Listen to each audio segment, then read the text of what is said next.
That's a new Big Cap Award we're gonna start giving out to people when they line. It's a new award, the Big Cap.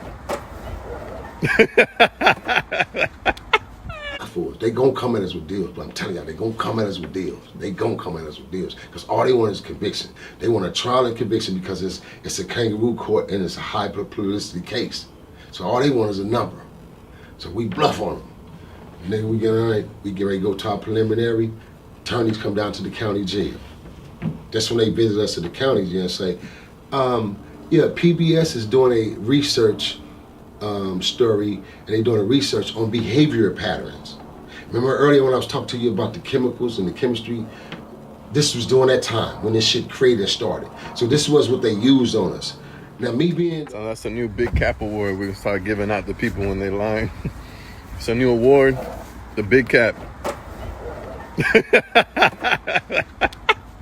Otis and me being the shot caller, you know, the leader basically, I gave the green light. Because none of my homies would have went and did interviews if I would have said it's cool. I thought it was cool because when he told what he said to my attorney, and then my attorney told me that it's cool.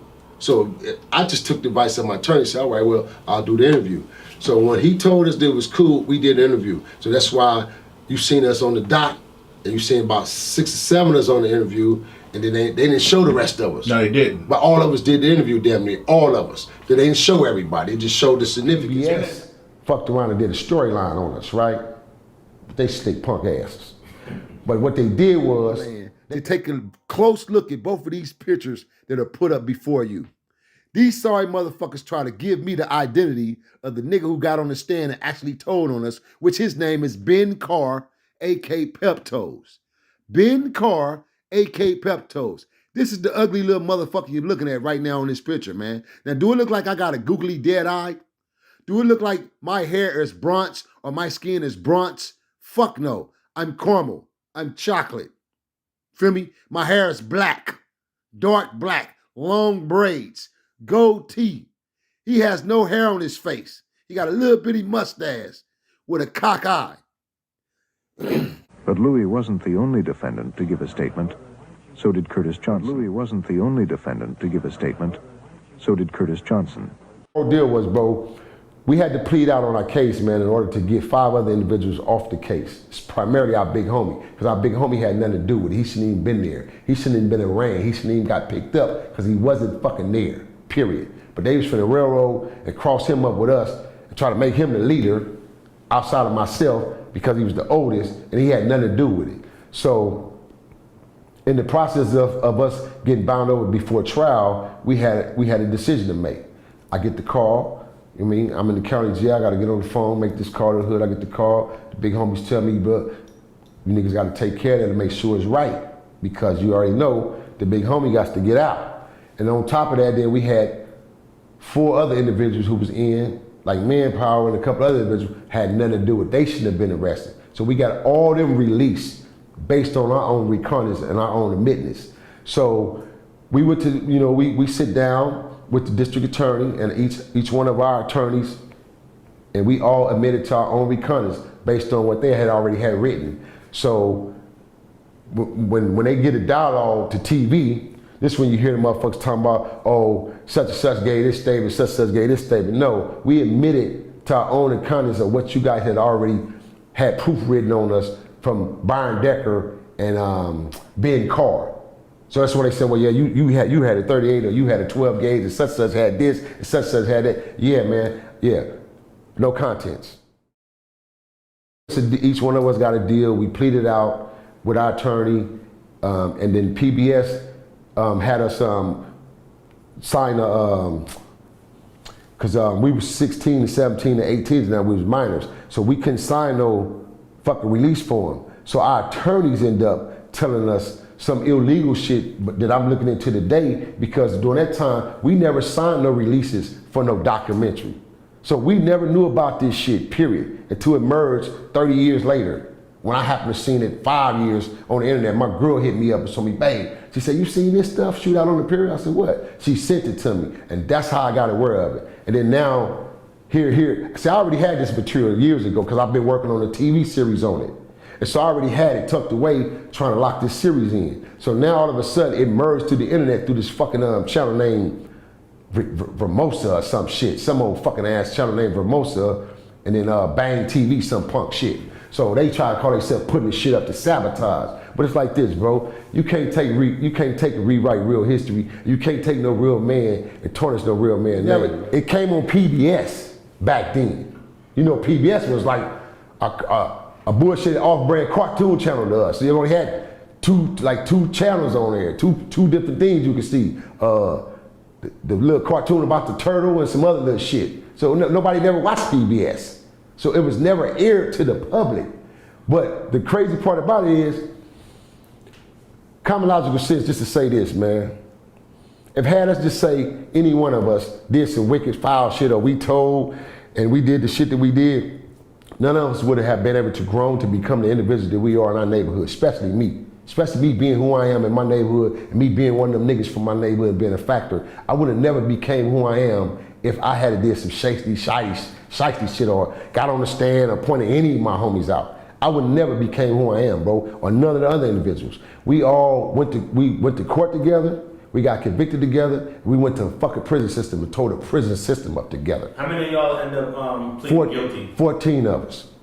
It was like 19 of us all together that got caught up, and there was another 19 that didn't even get arrested yet because we stopped it, because of those pleas. If we wouldn't have stopped the plea, they was gonna continue the pursuit and go pick up other bodies and take us to trial.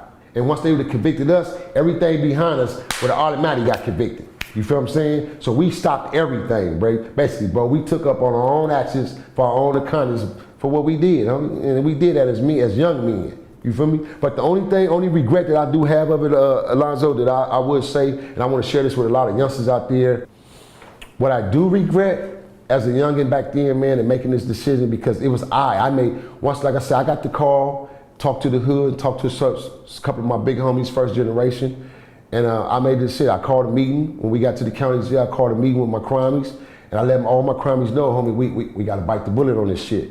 You know what I'm saying? So everybody, we were already prepared. So we knew what we were gonna do when we got to Raymond, because I had a meeting on it already. And all of us already agreed we're gonna bite the bullet so we can release the homies and stop the other shit, bro. We gone, fuck it. They got us, we gone. The nigga Cody and Carr gave it up on us.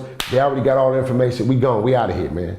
Did you know James Hawkins Jr. personally prior to this thing? Yeah, I was a kid, I grew up, I used to play in the arcade. So I used to see him out there watching his daddy cars and stuff like that. You feel me? So yeah, all the Hawkins, all the sons, I knew all of them, and the daughters. So there was a time where there was no issue. No, that's why I said we respected that corner, because we grew up with them playing in that arcade, so we had no quarrel. The reason why the beef came, I'm gonna go back to that real quick, but let me finish this real fast. I want to say this. As a young cat, man, even older dudes, like you got dudes who's in the penitentiary system right now today who had the same regret and wish they didn't.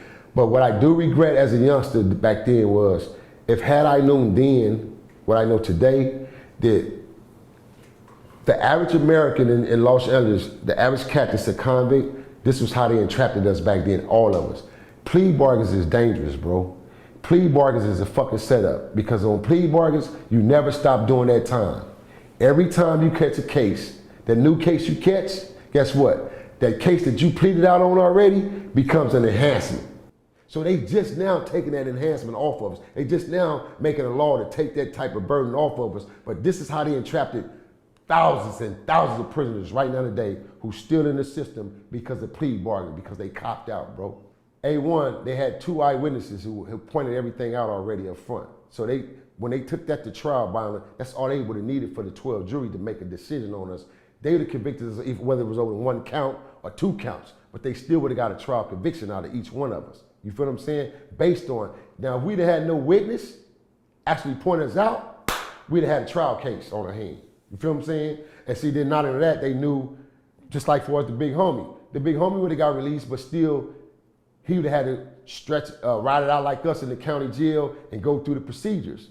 So what we did was we stopped all that, because you know what I'm saying, nigga wanted out. He didn't have no business there in the first place, so nigga wanted out. So basically, we just nipped it in the bud, basically. You feel me? So after you 14 guys took the deal, did that end the conflict between the bounty hunters and the Hawkins family? Was that pretty much the end of it? No. For some years, You know, the project was really mad at that corner for some years. That we tore that whole corner down. So it took almost a decade for them to really bounce back and restructure. And at that time, yeah, of course, you know, we didn't grow into our 30s and got older, and niggas had been back to the pen 2 or 3 times. But me right now today, I don't even eat on that corner, bro. Hey yo, what's up, y'all? It's Top Media TV coming to y'all once again. Make sure y'all don't forget to like and subscribe and hit the notification bell. Make sure y'all don't forget to comment below. You know, so Nino Cappuccino has been exposed as a rat by his OG Frog from Bounty Hunters, his own neighborhood. A lot of people, you know, have been coming on platforms speaking on other people that have been snitches or had told in a case. I guess, you know, it was a situation where Nino Cappuccino told a major case that was actually on the news, where, you know, he had made a statement. A lot of people, even in this case, the expressions kind of shows that they was heated for, you know, other people making statements. I guess Frog, you know, had exposed Nino Cappuccino on Melly Mel's show, saying that Nino Cappuccino was actually punished and chastised in a county jail.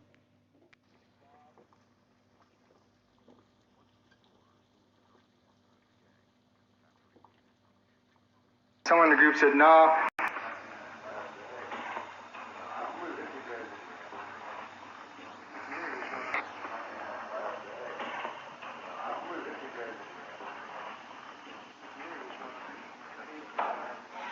But Louis wasn't the only defendant to give a statement. So did Curtis Johnson. Someone in the group said, nah, they've already killed 2 people already, and nobody's done anything about it. Let's go over there and shoot up the whole family. Said Renzi had a shotgun, he had a .38. Bob. So, you know, this is the prosecutor, you know, saying what Nino Cappuccino had told in his statement, allegedly, you know, but OG Frog, you know, from Bounty Hunter actually said that this is what another dude had told him by the name of Wee Wee, who was actually mentioned by this prosecutor as having a firearm.